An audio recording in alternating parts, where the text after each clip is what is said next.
रिक्षा आणि टॅक्सी चालकांना ठाणे मुंबई महानगरामध्ये 1 मे पासून मराठी सक्ती केल्यानंतर काही रिक्षा टॅक्सी चालकांच्या संघटनांनी या निर्णयास विरोध दर्शवला आहे.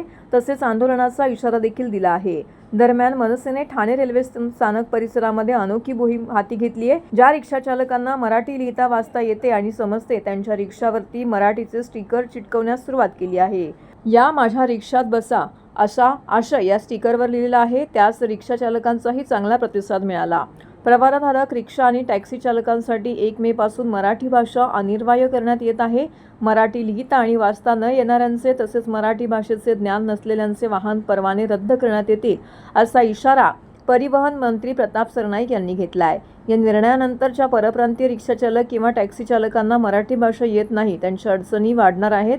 दरम्यान या निर्णयास काही रिक्षा टॅक्सी चालकांच्या संघटनांनी विरोध दर्शवला असून आंदोलनाचा इशारा दिला आहे.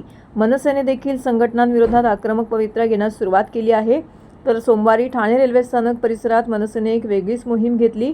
यापूर्वी अशी मोहीम मुंबईत झाली होती. ठाणे रेल्वे स्थानक परिसरातून किमान 7 ते 8 लाख प्रवासी ये-जा करतात. ठाणे रेल्वे स्थानकाच्या पश्चिमेला मीटरच्या रिक्षांसाठी साठीस पुलाखाली स्वतंत्र थांबा आहे. या थांब्यावर मनसेच्या पदाधिकाऱ्यांनी मोहीम घेतली. ज्या रिक्षाचालकांना मराठी समजते तेच रिक्षाचालक मराठी आहेत. ज्यांच्या रिक्षावरती मनसेने स्टिकर चिटकवण्यास सुरुवात केली आहे. त्या स्टिकर्सवर मी मराठी बोलतो, मला मराठी समजते, या माझ्या रिक्षात बसा असा आशय थेट लिहिलेला आहे. मनसेच्या या मोहिमेने सर्वांचंच लक्ष वेधून घेतलंय. ठाण्यामध्ये ना सगळीकडे तुम्हाला माहिती आहे हा नियम जुना आहे. आत्ताचा नियम नाही आहे. ज्यावेळेला हे बॅच काढायला जातात त्यावेळेला आहे ना मराठी येतं की नाही बघितल्यानंतरच त्यांना तो बॅच दिला जातो. परंतु आता हे काय जे राजकारण चाललं आहे हे काही ठराविक पक्षाची लोक हे करत आहेत. मी सन्माननीय हे परिवहन मंत्री आपले प्रताप सरनाईक साहेबांचं अभिनंदन करेल, त्याचे आभार मानेल की त्यांनी आहे तो कायदा त्यांनी लोकांना सांगितला आणि त्यानंतर हा जो गदारोळ चालला आहे. राजसाहेब तर किती वर्ष बोलत आहेत. आता जे इथेही कष्टकरी मंडळी आहेत, इथे सगळे परप्रांतीय वगैरे आहेत, त्यांच्या बिचारांच्या मनात हे असलं काय राजकारण नाही आहे. त्यांचंही म्हणणं तेच आहे की आम्ही इथे पोट भरायला आलो आहे, आम्हाला भाषेचं नाही, आम्ही जर इथे आमची रोजीरोटी आहे तर इथली भाषा बोलली तर चुकीचं काय. आणि सगळे बोलतात. आम्ही त्यांना सांगितलं आता रिक्षामध्ये जेव्हा एखादा कोण तुमचा पॅसेंजर बसतो त्याला बसल्या बसल्या नमस्कार, नमस्कार दादा, नमस्कार ताई, जो कोण असेल त्याला पहिला नमस्कार करा, त्यांनाही वाटेल. तर ते सगळ्यांची तयारी आहे. आजपर्यंत एवढी वर्ष ते आपला व्यवसाय ठाण्यात करतात. आमचे वाहतूक सेनेचे जिल्हाध्यक्ष आशिष डोके यांच्या माध्यमातून ही सगळी मंडळी करतात. माझ्या माहितीनुसार 5,000च्या वरती यांची सभासद नोंदणी आमची मनसेची. आणि याच्यात सर्व जाती धर्माची लोक आहेत. पण इथे कोणाचंच काही म्हणणं नाही आहे.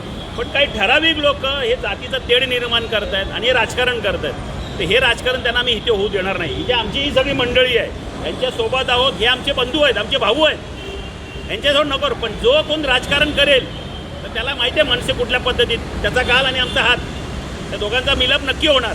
जे आमच्या सोबत आहेत त्यांच्यासाठी आम्ही पाहिजे त्या उतरू आणि त्यांना मदत करू.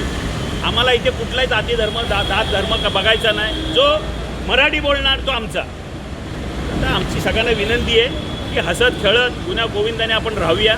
आणि हे सगळ्यांनी मान्य केलं आहे आणि आमचे जे सभासद आहेत ते तर करतात.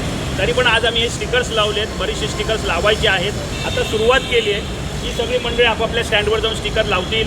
आलेल्या माणसाला आमचा जो स्टँडचा माणूस आहे तुम्हाला नमस्कार पण देखील करेल असं आम्ही त्यांना सांगितलं आहे. आणि या ठाण्यामध्ये त्यांनी चांगल्या पद्धतीने व्यवसाय करावा असंच माझी विनंती आहे. म्हणजे तरी त्यांनी जावं ना. मग तुम्हाला बोललो ना, ज्या दिवशी संप असेल त्या दिवशी ते आणि आम्ही आहोत. तुम्ही खाता इथे शरम नाही वाटत. इथे महाराष्ट्रात राहताय, खाताय, तुमचा पूर्ण परिवार इथे तुमचा पोचतोय महाराष्ट्रात. कोणाच्या जीवावर? महाराष्ट्राच्या जीवावर ना. मग महाराष्ट्राची भाषा बोलायला तुम्हाला लाज कसली वाटते?